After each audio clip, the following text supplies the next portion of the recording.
Hey guys, welcome to another episode of the Tampa Bay Real Producers Podcast. This, of course, is the podcast made for real producers, by real producers, and with none other than Tampa Bay's real producers, such as our guest today, Mr. Peter Ripa. How you doing, my man? Doing well, thank you. Appreciate you giving me the opportunity to visit. Yeah, no doubt. This is going to be a lot of fun, diving into your story a little bit. We met Peter at our MVP social just last month, really, because if those of you who know our magazine, we just featured Peter as our rising star in the October 2023 issue. So congrats on the feature. Was that your first time being featured in a magazine, or have you done that before? Feature for Rising Star, yeah.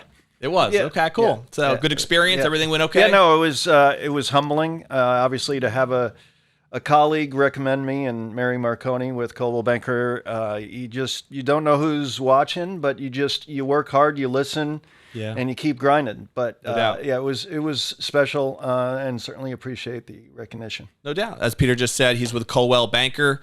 So cool. It was cool to kind of learn your story a little bit more when we hooked up. So let's start really for people who don't know you with your background and how you got yourself into Tampa and into the real estate world. So I know you have a pretty cool background with golf and radio and some other things. So why don't we start with where you grew up, what some of the things that you experienced were, and then how you got yourself to Tampa. Yeah, what's funny is, graduated from USF, Tarpon Springs High School, met my wife in high school, and then for a career, made it around the country from Atlanta to Fort Worth to San Diego. Mm-hmm. And as you mentioned, in the golf industry, ran professional golf events, PGA Tour events in Fort Worth at Colonial, okay, and then in San Diego at Torrey Pines for the Farmers Insurance Open. And then fast forward, promised that with our two kids, once they graduated from high school, I'd get my wife back home to the Tampa area. She has three sisters here in the community. So I went from zero to hero by getting back home. There you go. You got to make the wife happy. We all know that. Yeah. So you both grew up here, it sounds like, in this area. Yeah, so right? I went through high school here. My dad was a New York City fireman, retired. Okay. Obviously, you're from New York. Yeah. You're going to retire to Florida. Yeah. So made it through high school here, and that's I was one. It was funny. My wife's family, born and raised here, so they had a tough time understanding my accent. I don't know. I have no idea what he's saying. I don't even hear the New York accent coming out right now. And what's funny now is when I have two brothers who still think the New York's the center of the universe. So when I go back up there, I'm a man without a home, because they're like, man, you sound Southern. You've tamed it down a little bit, huh? Yeah. Well, I grew up in Connecticut, so I know the New York area well. I grew up in Danbury, Connecticut. I'm sure you know that Fairfield County area. And I do miss that area sometimes, but I went to college here, University of Tampa, and then, kind of fell in love with the Bay Area ever since. But were you always passionate about golf? Was that something you loved playing, or how did that happen? What's funny is I worked in high school at Innisbrook Resort. Okay. And going to USF, I was a finance major, right? And I was all fired up, and I'm going to make my first $1 million by the time I'm 30. I'm going to get in finance, and then I interned 2 summers with an organization, American Junior Golf Association, that runs events for kids who have aspirations of playing college golf. Okay. And did that nationally, and did that as an intern 2 years. And then all of a sudden, my senior year, they offer me a full-time position as a tournament director. And I'm thinking, you know what, let me do this for a couple of years. We'll do this, and then I'll get back to my finance background. Right. And as it turned out, just incredible people, incredible environment. You meet some wonderful, in that case, parents, just giving people. Yeah. Who were supporting on the community level, and you felt like you were making a difference, and everything else was kind of put on hold. Seems like it would be a fun business. Yeah. Just to travel around. So when you say you did PGA events, like was it all PGA events? Yes. Like everyone hears the big ones, right? The Masters, the US Open, the PGA. So were you involved with all of those? We were just, so as a tournament director and CEO for specifically the Farmers Insurance Open, and at that time it was the Crowne Plaza Invitational at Colonial, which is now Charles Schwab Challenge, you're responsible for that event. Okay. So you have a staff and a team, and we're responsible for generating revenue for the event. That you have your title sponsor, you fulfill their their obligations that are committed to through the PGA Tour and a three-party, as well as with the host organization. So in Fort Worth, I worked for a club. Okay. And in San Diego, worked for a nonprofit, 501c3 nonprofit, which was the Century Club of San Diego. So here in the Tampa area, the Valspar Championship, Copperhead Charities would be the 501c3, and what it's made up of is 200 plus men and women who are civic minded, who will introduce their personal and professional relationships to the event, and the objective to sell and promote the event. So with our team, we promoted the event, we conducted the event, we sold. We had to generate anywhere between 8 and 10 million in active sales annually. That's in like sponsorships. The buckets that would be as sponsorship, pro-am, and hospitality. Hospitality represents your growth, because once you sell a certain number of sponsorship categories, those high dollar ones, right, sort of flatten out, and you don't want to dilute those top partners. Totally. And, so those categories get filled. So then your real growth year over year is hospitality. And that could be an experience anywhere from a upgraded venue where it's pay as you go for food and beverage, all the way up to a private suite for 100, where you've got your own bartender and food, and you're sitting there on the 18th green. Yeah. And so you were focused on particular events, though. It wasn't just like that event. Those two events. Just those two. And that one was in Fort Worth and one was San Diego. That's correct. That's correct. And then it was the relationship with the PGA Tour, which we would be responsible for, as well as the relationship with the players and their representatives. Yeah. Did you get to go out and play at all with the pros? I have played with them, but more often I would tell you that I probably tournament week would maybe see 2 or 3 shots. Really? Because you're spending so much time, and it's funny. Tournament week, obviously you're there for your title sponsor, and you're making sure any of these. What's really cool too about, and to take a step back, PGA Tour players, like 99% of them, you see them. They are great guys, and what is great from a host organization's perspective and an organizer's perspective, as well as a title sponsor's perspective, is when you roll 3 of these guys into a reception, right, and you introduce them to the CEO and then their clients, you don't have to worry about what's going to come out of their mouth. Right. They are independent contractors, but they have already been in this environment, even the younger guys, and they're totally comfortable with it. And it's just very gratifying that you have the athletes, and there is a sponsorship program where guys would go ahead and, we would have access to 10 guys to bring to visits, not only with our title sponsor, but it may be our, like in San Diego, we had the lodge. We bring it to their guests. And so now all of a sudden they see that they're just regular dudes. Yeah, no doubt. And they'll go have a beer with them, and then they're there for 45 minutes, and they're not looking at their watch. It's like, and it's amazing how good they are, though, at the sport. And for someone who plays, recreationally, and I'm sure you're better than I am, but I do love the game. I love playing, and I get out there, and I probably play once a month now, I would say, with my family and everything. But and golf could be a very frustrating sport, as you know, I'm sure. But then you go out, and I sometimes will go to Valspar and watch the pros do their thing, and just the shots they make and the way they recover. I'm always impressed by when a shot goes haywire, how quickly they can get that back on track and still salvage par, right, or even birdies in some case. That's really impressive when the everyday golfer hits a bad shot and the whole hole's ruined, you know, and one bad shot leads to another, and it's just funny how they're so in tune to that sport and how good they really are. You appreciate it when you see it in person. Yeah, and they are truly athletes. That conversation's over. Tiger changed that for everybody, and I can tell you when I was at Colonial my first year, and that was like 2006.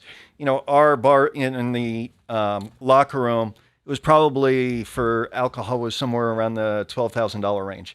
By 2009, I think it was. We were spending $12,000 on protein shakes and maybe $1,500 on alcohol. And guys, and then the alcohol bill was it was beer for their caddies. Right. So when the money went on this trajectory, guys got serious. They took it the right way. When Tiger was rolling, 7 wins a year.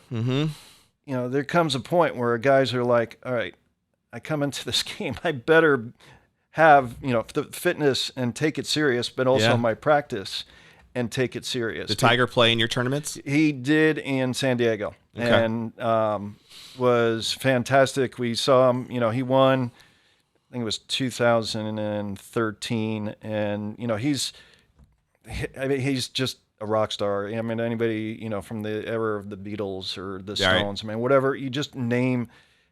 The gallery is ridiculous. One we would have so you would have, obviously we have PJ Tour security, but then also PD, and they would know the movement and when he's coming on property, and then we'd get it over the radio, and just so our ops team would be prepared, because I'm going to tell you that it's unbelievable when you're standing at the first tee and you get that heads up. You just got to make sure, and it could be early in the morning, that's usually when you'll play, but you got to make sure you're prepared, because out of nowhere, in 5 minutes, you got 1,500 people to show up, and then all of it turns into 5,000, and you see grown men in a full sprint that probably haven't run in 10 years just for a look. I know it. Along the rope line of Tiger, and you're hearing stuff like, "I love you, Tiger." I mean, just like, what is going on? The groupies, man. That's what it is. I was there in Valspar in 2019 was the year he won the Masters, right? I'm pretty sure. 2018. It was 18, okay. Yeah. So I was there because this is like the warm-up to the Masters, right? And so I was at Sunday because Tiger was in contention that Sunday. And, this was his whole journey, coming back, all this stuff. He hadn't won anything yet. And he was threatening to actually win the tournament, right? He didn't win. He ended up losing by a stroke. But man, the madhouse, the gallery, I was blown away by just how much of a circus it was, with the massive swarms of people that were following his around the whole course, right? And then I somehow got in there on the 18th hole, and when he was coming up the final green, just the amount of people that were swarming the course behind him. I mean, I can't imagine how you play golf like that, you know, with all these people. And you're the guy playing with them, and they could care. Crazy. They move. They could care less about what you do. And it's funny you mentioned that, because my roommate from college at USF, Charles, he became fanboy. Yeah. He's a successful attorney. He's shooting me this video. Right. Here's me with Tiger, like on the 18th tee, and Tiger's in the background. But exactly, I mean, just the euphoria, to see the next shot. Yep. People, they lose their stuff. And for his ability to just block all that out and be able to focus on the next shot and not be distracted by the chaos. I mean, that in and of itself is crazy impressive. That you can actually win and play like that. And then, long story, he ended up winning the Masters like a week or two later. So it was crazy. That was a cool story. That was his comeback. But so how long were you in that business? So I was there until 2019, and then. So totally, I mean, it was 35 years, and then events around 15 years. You missed it at all? PGA.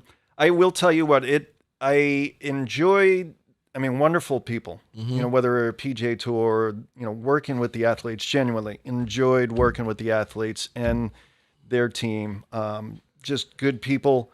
I will tell you that it's a ton in the way of stamina. Like, you got to take care of yourself. Yeah. And you're talking 16, 18-hour days, and with that, you got to make as good a decision at 6:30 in the morning as you would at 10 at night, and stuff happens. Once you have 150,000 people and all your partners and all the players and their team on property, there's just you don't know what's going to happen. You just need to be at the pulse, and you're going to get a call at 10 at night, and you just have to solve and get it behind you and be ready for the next day. So, and then when the event's over, you're already looking forward to the next year, right? Oh yeah, no, it's just, and there is some post-mortem, because like everything, you're a big deal. So we're doing, tournament week, you're doing 5 to 10 interviews a day. Yeah.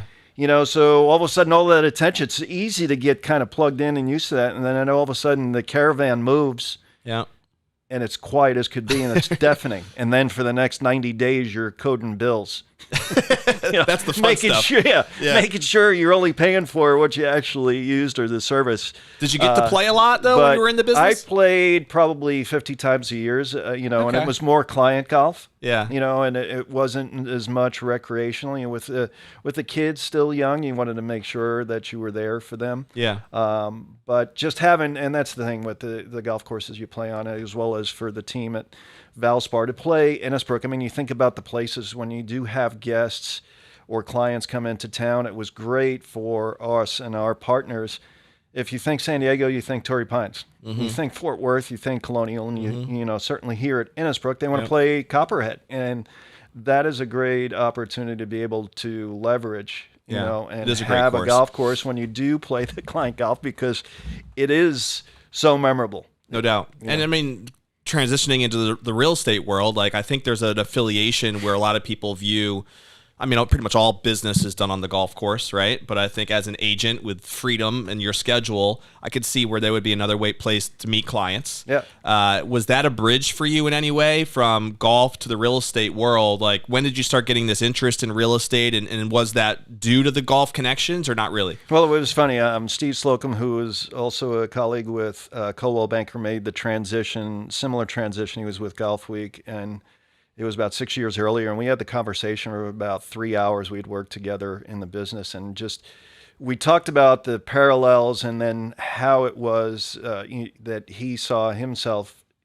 begin to get the flywheel going. And it's, you do business with people you trust and you like, but most importantly, the people that you know. So for me, and as we talked about it as well, it's like you have to be visible and present with the communities and go narrow and deep. Everybody has their own playbook. So the playbook it was not a whole lot different than the success of coming into Fort Worth, where I had never lived before, or San Diego, where I had never lived before, where you get to know the people who were at the club. You need to know the mayor. You need to know the chamber. Well, in my communities, I live in Heritage Springs. I play on Saturday mornings with the guys, and I part of the Y, and then I'm also part of Copperhead Charities as a member, advocating and promoting the event. And those are, to get to know the people that are interested in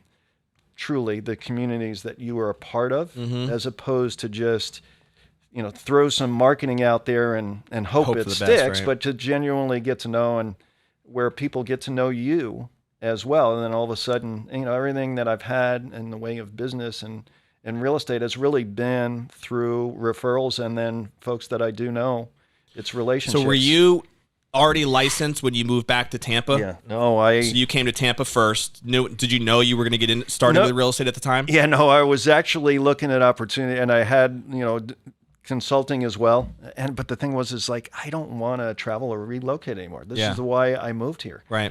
And then the pandemic hits, and then it's quiet, and then coming out of it, in 21, I think it was, and to have this conversation with Steven, all right, what's next? I was gonna, I was just looking to say, all right, can I find something that give me a 10, 15 mile radius where I can this could be my world. Yeah. And spending that time with Steve, it just was, I think it was on March the 17th. And by May 1, had my license. It just put that my was mind 2020? to it. 21. 21. Yeah. Okay, so so I was just like, let's go in.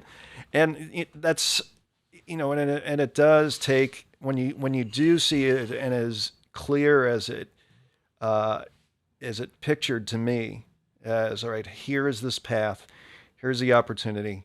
And then at that time, it's so easy when you get rolling and you go through training and you pick people's brains.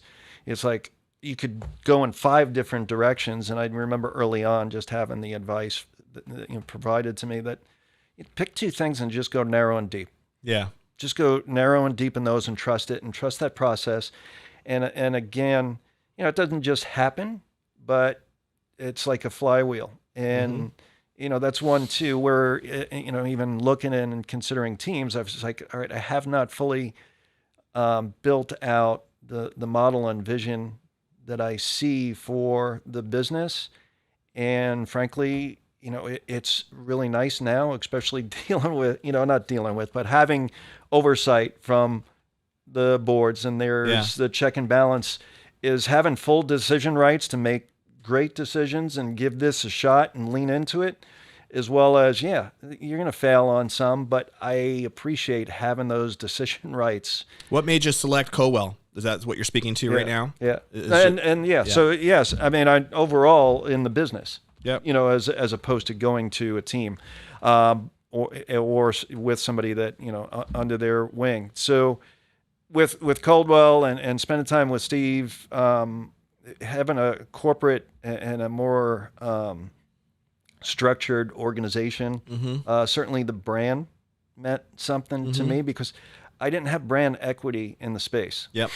So and I felt like, I wasn't just gonna jump out there and get volume. I was gonna bang the 100 calls a day. It wouldn't fit what I felt was my brand, or who, and authentic to who those were in my sphere of relationships, whether it be friends and or those in the industry. Yeah. And so now having those referrals come from out of town, similarly, as well as those relationships that you do have in town, you're true and authentic to what your voice is, but it also is a brand that gave me instant credibility. No doubt. And everyone knows Colwell Banker. Yeah. Right.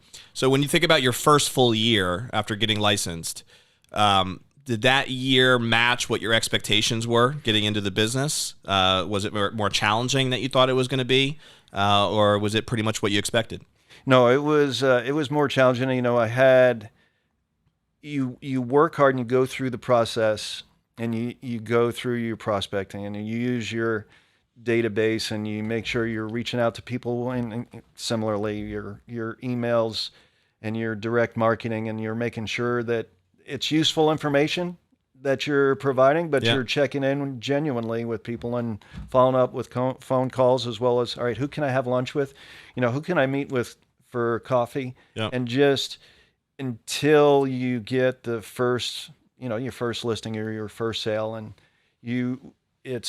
I guess I probably would have figured I would have got it 3 months earlier. Yeah. But everybody has, because you just trust that you continue to do and believe in that process, and you're doing it every day. And one thing that I felt was very important for me is I go to work every day. Like I'm in the office every day.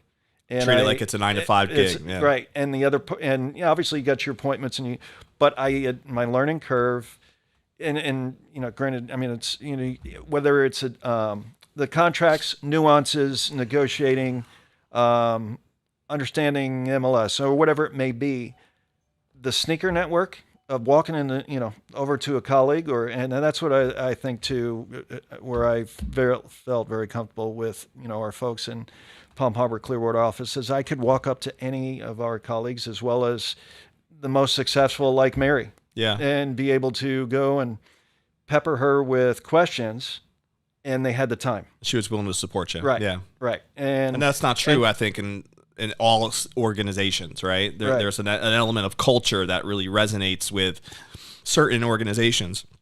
And it sounds like you were blessed to be able to be in an environment where you had some culture of support. Right, because sometimes I get it, where your only resource may be your broker, sure, or their number two. Right. You may not have access to them, and that was never the case. And similarly, colleagues too, all have specialties, and we do, and we had started a agent mastermind where we do pick topics, but but we also, it's okay to just, hey, let's have a coffee talk for an hour. Yeah. Let's just explore what, we discovered this last month, what we're struggling with, or what we're working on. If somebody wants to take a victory lap, that's great. Do it. Yeah. But let's celebrate with them. It helps and it's easy to get your blinders on and then just grind, because I'm one who would grind. So if you ever play golf or you play basketball with me, I'm the guy you want on your team, because you're the hustler. You're chasing every loose ball. Yeah, I'm chasing every loose ball. I'm getting throwing elbows rebound. I will throw an elbow. I will grind out for that 7. And so what would you score? Yeah, and it's just that it was my nature. My dad, New York City fireman, and worked hard. I mean, he just instilled us, and then as kids, but. It's So has easy your to have business, those Peter, still blinders been on. all about just building up the network? Have you dabbled with any other strategies, methods that have become part of your current way of doing business, or is it still just about continually to build up the referral base, build up the network, and slowly and gradually see things grow over time? Has that been your strategy, and that's still what you prefer to do? Yeah, I would continue to build those relationships, and and in my areas and my communities where I can be visible. Yep. With visibility, you build trust. But I've found myself, and you listen to podcasts as well, but I listen to Jordan Harbinger, and one of the things, his 6 minutes, I've actually, went and took that 6 minute networking, and I've adopted and kind of tweaked some of it. But what's so funny is, especially as I've, moved around the country. Yeah. I've got, and one of the first things I did when I settled was I had like 3,500 in my LinkedIn, and I went through the process of, okay, if I were to call them on the phone right now, would they say, "Hey, Peter," or would they say who? And then I went and called that, and I got it down to about 1,500. So then now, fast forward and going through the process, I've gone back and just reached out, and it could be a simple text or email, and it's, it gives an opportunity. Certainly we get the birthdays or work anniversaries. Yeah. Those are layups. Yeah. But something meaningful. Hey, just check. It's been ages. Just would love to hear what's going on. See where, I didn't even know you were in, Hilton Head. Right. When did you move there? And then all of a sudden it's, give me a call, or, let me know if it's a good time to call you and just catch up. So then I just made it a point to do that with 5 individuals a day. Yeah, that's awesome. And it could be somebody in your text feed, all the way down at the bottom, right? And then you just flip through it, and it's like, oh, son of a gun, that's right. They got a place in St. Pete, and they're here. I had another member from Colonial who I've got to catch up with. He's with Chris Craft, and I looked and I see on his feed is like, that's Sarasota, and it's a birthday weekend, but it makes it sound like he lives here. I think that habit though is so important, and I've heard that before with a couple other people we've had on panels and even on the podcast. And identifying, I think, what are those habits going to be, right, for you that you're going to lean on. And so something as simple as that, but doing it consistently. There's a great book out there called The Slight Edge. Author is Jeff Olson. I read it years ago. And it's just about that principle. Like whatever those daily habits are going to be that you're willing to commit to, and it doesn't even have to feel like work, it just becomes part of your habits, right? And part of your routines. You should be doing it, right? You should be doing it. It's genuine as a friend, as a relationship. And we all grow apart. We all know real estate is a relationship business. So. And we all grow apart in our lives. You've got family, you've had 2 job or career moves since we worked together. And you lose track, no doubt, with folks. And the other opportunity is volunteering, and contributing. So whether it's contributing in the community I live, or contributing to like the Valspar Championship as a member. So what's your role with them now? So we have, as I mentioned, the Copperhead Charities. Yep. We have 200 plus men and women who are civic minded, who are committed to promote, sell, advocate for the Valspar Championship, and introduce their personal and professional relationships to Valspar, so that whether it's individuals who are looking purely to entertain and guys and couples night, or a couples day out, or leverage their business objectives through the event in client hosting and or branding, sponsorship. So do you have any affiliation with the person who does your job, your old job, for Valspar? Is there any of that conversation that you're kind of in the know as far as what's happening to running that event? That's at the board level, and Tracy West is certainly, and her team are fantastic. Yeah, and they really, if you were to take the time back to 2011, 12. 13. It was a tough spot, but a lot of events got exposed during fundamentals during the recession. So with Tracy and the team from ProLinks coming in with that professional leadership, with the board and doing it the right way, where you just need to have everybody at the party. You know, you think about, having the Lightning, et cetera. So celebrating Tampa Bay sports through the event has been a huge initiative, but it's become the place to be.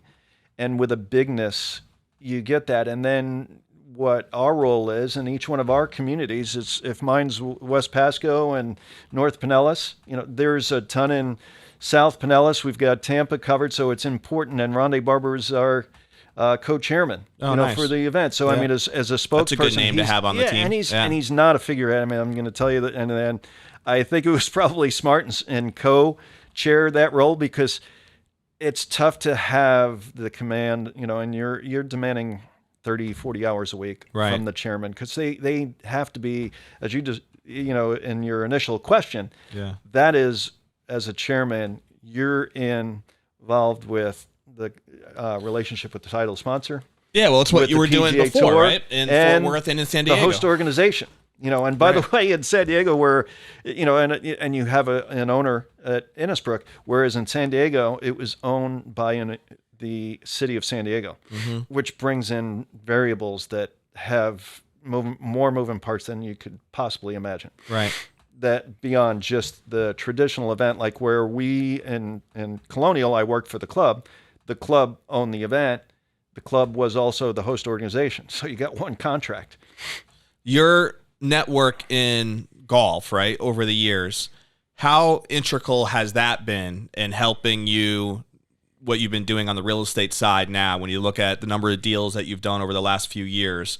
Is a good percentage of those deals through the connections that you had because of the golf background, or has it been completely different way, like your old personal network and the ways you described already?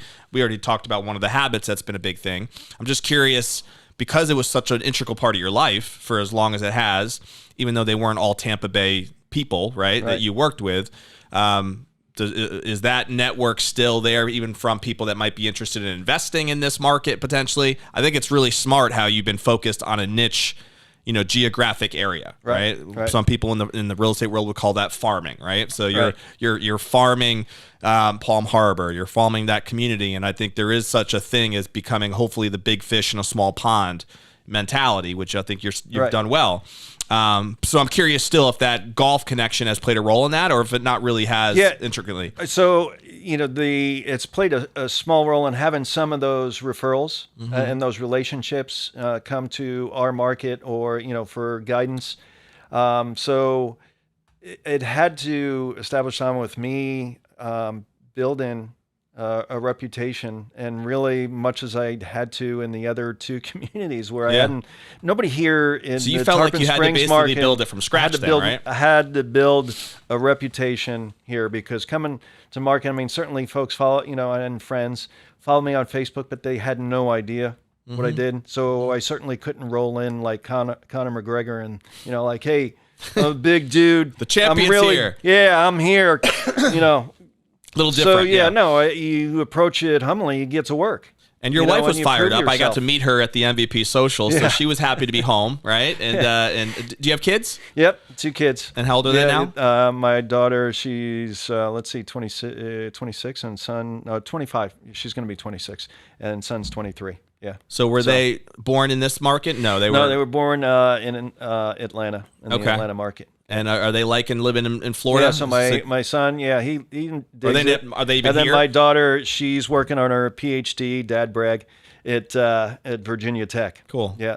Very cool. Yeah, so we're I went to school at Liberty for a year up in Virginia. Oh, so wow. I had a girl that I was dating actually for a little bit who went to Virginia Tech, and it's a cool area. I like that whole Blackbird Mountains. Oh, it's beautiful. Yeah, they had some snow. They shot down to us. They were talking. You've seen about those football already. Reels too, when they play the Metallica song every time the football team comes out. It's like that. It's like a hardcore crowd over there for sure. Yeah, they go all out. Yeah. So a couple things rapid fire, just for people who might not know you again personally, Peter, and getting to know your story. And so is there a particular book or author or seminar that you feel like you've that has made an impact on you personally or professionally? Yes. So, over the years had staff that we worked with and leading. So, and with that, leadership books meant a ton. So with that, Leaders Eat Last, Simon Sinek, and then even following him on, and just whenever I see it come across my feed on LinkedIn, I'll just catch a nugget, and then all of a sudden just, write it down. He's good. I like his content. Write it down in my notes. It just keeps you grounded, but it also, even working with colleagues, since I'm not in a leadership position and it's me, but even working with colleagues, it benefits you just to stimulate the conversation and the richness of the conversation back and forth. Right. To be an equal and to have them, regardless of whether this is your first week there or you're the top producer, to have everybody contribute. Yeah, there's cooperation, but I think it's important to hear everybody. You got to have good collaboration, right? With the right people. So with that, if people were to feel that from me, I think that's where we begin to get some really, for me, selfishly, get some really meaningful feedback. Because if I'm going to be candid and honest and authentic, I would hope, in return, people tend to, offer you likewise. Do you see yourself wanting to build your own team and have like a leadership role within real estate, or do you like more of just being running your show as an individual producer? What's that vision look like for you for years to come in the real estate world? Yeah, I do like having the decision rights both ways, and some of them are painful, but to really pull the thread on, it's important for me to see that I build this, what I have as a vision and the model to where it gets running. So I can't, right now I can't see that I would create a team. But as the volume gets going, certainly would have support.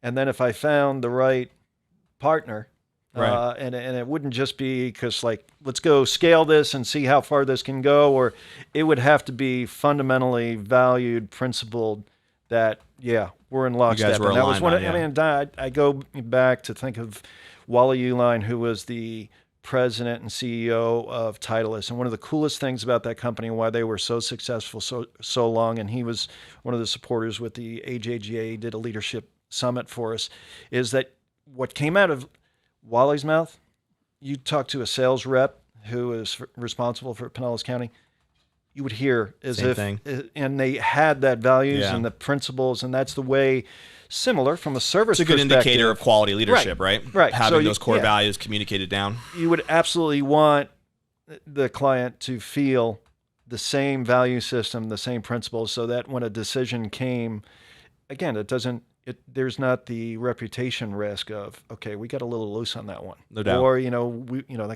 we should have had that signed in the contract. One of my favorite leadership gurus is John Maxwell. I love his stuff. I don't know if you read any of his books. I have not. He's probably written more books on leadership than maybe anybody out there. He's written hundreds of books all on leadership. And one of my favorites is a book called Everyone Communicates, Few Connect. And so he just writes this whole book about different ways of communicating, from individual one-on-one to running mastermind type smaller groups to actually speaking in front of thousands of people.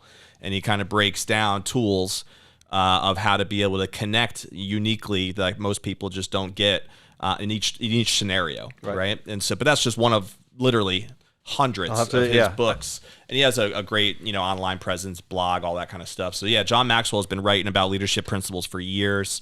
I've gotten a lot. Another one of my favorites is the 17 laws. It's like he uses these long fancy titles sometimes, but it's like the 17 indistinguishable laws of teamwork, right? And I've used those principles in a lot of my team building stuff over the years. It definitely has made an impact. So it might be worth checking out if you're into the leadership concepts. You would love it. What's a favorite movie or TV show? Anything come to mind? So movie. I mean, you go back to some of those that it's easy to cheer for, like Hoosiers. I thought you were going to say Caddyshack for a second. And Caddyshack's one of those. Just let the air out of the balloon and have something. But I like those inspiring movies. So do I. And with Bobby Knight, with some lessons he in was it. a horse's Patuki, but but that out. role in Hoosiers, which he modeled after Bobby, you know, it's just like, all right, I can Gene see Hackman the did a grit great and job. what you could overcome. Yeah. So the second part of that was? I was just saying either TV show or Yeah. movie, but that makes sense. You have a favorite food? Yeah, it'd be Italian. Of course. Yeah. Ripa, that makes We'd sense. go- Any yeah, last we'd go name that the ends with a gamut. vowel, I think that's a given, right? Yeah.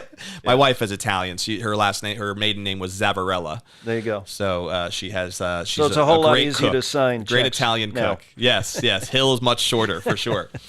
As we put a bow here on our episode, one of the things that I think is always interesting to think about is like the legacies that we leave, right? And what matters most to us. So we always ask this question as you think back, when you do one day sit on that rocking chair and look back on what you would want to be remembered for, right? What do you think, Peter, would mean the most to you with the type of legacy that you would leave personally or professionally, with what you'd want to be most remembered for? Yeah, good father, good husband, and just contributed to not only community, but contributed to those who he worked with. You know, so if you go in each day with a humble approach, and you can learn a lot as opposed to sitting there waiting to think about what I'm going to say next. If you sit there and listen, and each one of the stories that you have with each one of your clients, and it becomes a relationship, and that it becomes part of you. Sure. You know, so that if you I truly look at the role as contributing, and that was tough in even selecting what I was going to do next, because I wanted it to be meaningful. Yep. Well, I think one of the beautiful things about real estate is it's meaningful on different levels, right? For different people. You have investors where it's very meaningful because it provides great returns. Right. Then you got people who just, like, the most emotional thing in most people's lives is where they live, right? It's their home. It's their family that grows up there. I mean, we have also so many memories captured in our house, right? And where we live. So there's a lot of meaning, I think, whether you're just talking to that, residential retail home couple, family, or the investor who's trying to like get a great return. I think it actually hits both things there. It makes sense. Yeah, I know. And having 150,000 people on property, as well as all those responsibility and crisis management in the middle of a thunderstorm or a windstorm. I actually ripped tents down. Well, that was great preparation for the storms that you have with couples and or clients who may not really see the opportunity and see the bigness of the picture that we can get to. Yes, it's just we just relax. So that calm, I think I can bring to it, having had crisis when it was life or death, right? Versus making your way through, understanding each side's interests, and then finding your way to yes, so that that emotion we just spoke of could sometimes be a negative emotion, right? Right. Because there's a lot of emotions tied in. Oh yeah, no. To what my home is worth and how it's going to sell and what it'll sell for and all that kind of jazz. Yeah, and you just want to be that steady heartbeat and as the true objective, consultant. And it's based on the data. No doubt, makes sense. So if someone wants to reach out to you, Peter, pick your brain about how you got started, it seems like a lot of your strategies that have been successful revolve around just tapping into the warm market and consistently putting habits in place that are helping you get that spear, more meaningful and get results from that. So if someone wanted to pick your brain, what's the best way for someone to reach you? Sure. It's my phone number is 858-999-6576, and then all the platforms I'm on at Ripa Realtor. Ripa Realtor. Oh, Yep. That's cool. That's a nice little brand Yeah, too. it just rolls. Ripa Realtor. We'll get that on our description too. So as we do, we end every episode really with the same challenge to anybody who took the time to watch the episode today, and that is to make sure that you do something, that you take an action step based on the information that we had a chance to dive into. A lot of our conversation today was about Peter's background, obviously with his extensive career in golf and the lessons that he learned from that. but we also dove into things like the 5-a-day habit, right? That might be something that you have to think about and implement into your business. If it's not, if you feel like you're a little bit all over the place, which I know a lot of newer agents sometimes are just like spinning their wheels for that first year or two, that could be a very simple habit that can change the game. Is letting you focus on 5 quality conversations a day, right? Reaching out on LinkedIn, your social media, your cell phone, whatever it might be, and connecting with people that you maybe haven't connected with in a while. I also jotted down the book that Peter mentioned as well, Leaders Eat Last. Another tip that might be, maybe you just have to pick the book up, right, and read it as something that can help make a difference. Or maybe you just got to reach out to Peter to grab a round of golf with him and pick his brain a little bit more. But whatever it might be, do something, take an action step so that this conversation was going to be valuable and that it'll make you move forward in your pursuit of becoming a real producer in the days and the weeks and the months ahead. So we will see you, of course, on the next episode of Tampa Bay Real Producers. Stay classy.